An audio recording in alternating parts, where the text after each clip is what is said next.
We have another video from our trade room pre-market. This is a week ago from today, December 2nd, Monday. So this is our core levels, and the ellipses here, the bubbles, are the targets that were called in the trade room prior to the market open. This is the market open right here at 9:30, the beginning of the green shaded line and the beginning of the core levels. You can see them plotted here. And you can see how price reacted to the core levels, basically opening at the lower mid one, and then within a few minutes, this is a 3-minute chart, so within the first 3 or 4 minutes it made it to the expected high, which is this green line, and then advanced up to the have to hold level, broke through here to the extended high, which in the first hour would be here, and then after the first hour it recalculates, so way up here.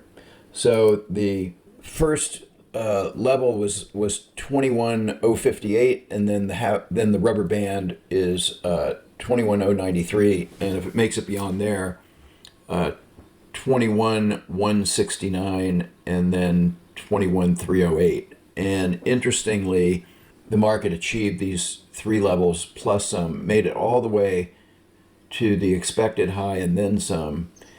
And notice that this initial run up here to the extended high in the first hour, and then kind of consolidated around the high mid one, and then made it to the next core level here at the expected high, and then tested the high mid one, and then back to the expected high. So the core level is really accurate. I'm going to play the recording in the room. This is for the NQ, and then for the ES, it was a similar situation. The targets down here had been hit pre-market, so there was only one target at this 60.58 area, and that was achieved.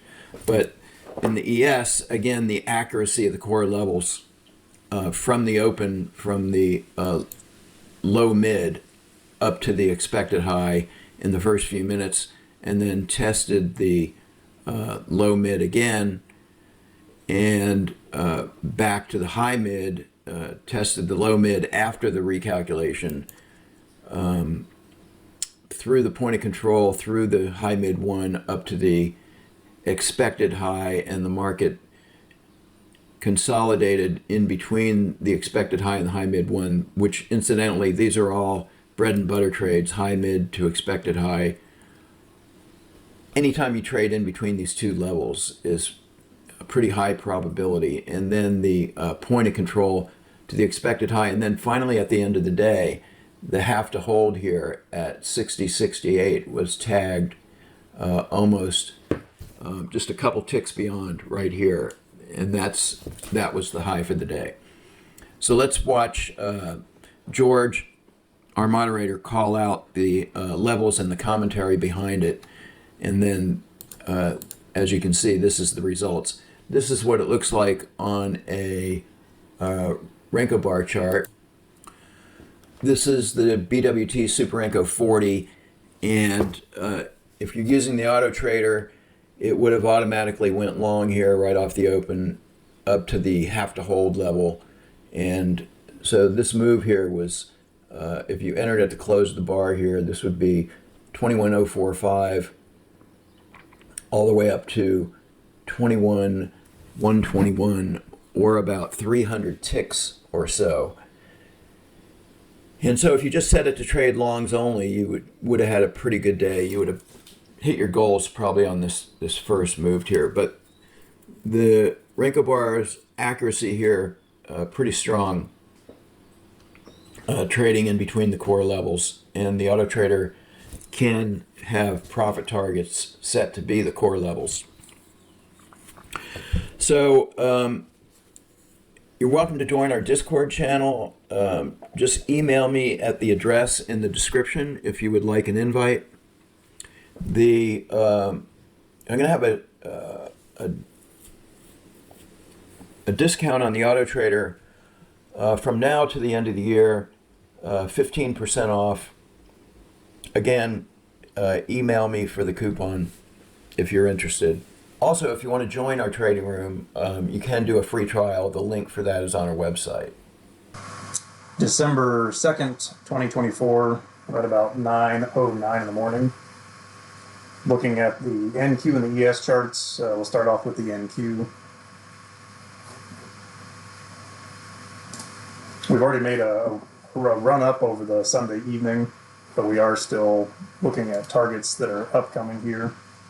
The first one that we got as far as the scenario that we're working on is at 21,058.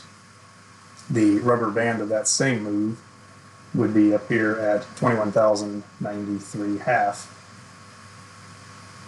And then if it continues past this rubber band on this particular scenario, then we do have a has to hold in order for the market to take a pause or reset in some way to come back down, which is sitting up here at 21,123. If we do get a push through the has to hold, then we still have additional targets to the upside, up at 169, and even beyond that up at 308. On the ES, similar, we've got initial targets here of this existing move that we're in currently, up at 60.60, and then a has to hold in order for the market again to pause or retest is up here at 68. We did already take on a move earlier this morning, and it already achieved all of its existing targets and currently is maintaining above the rubber band. And then similar, if we do push to the has to hold, then we've got the next set of targets are up here at 66,084. Then the rubber band on that one is up at 6,090.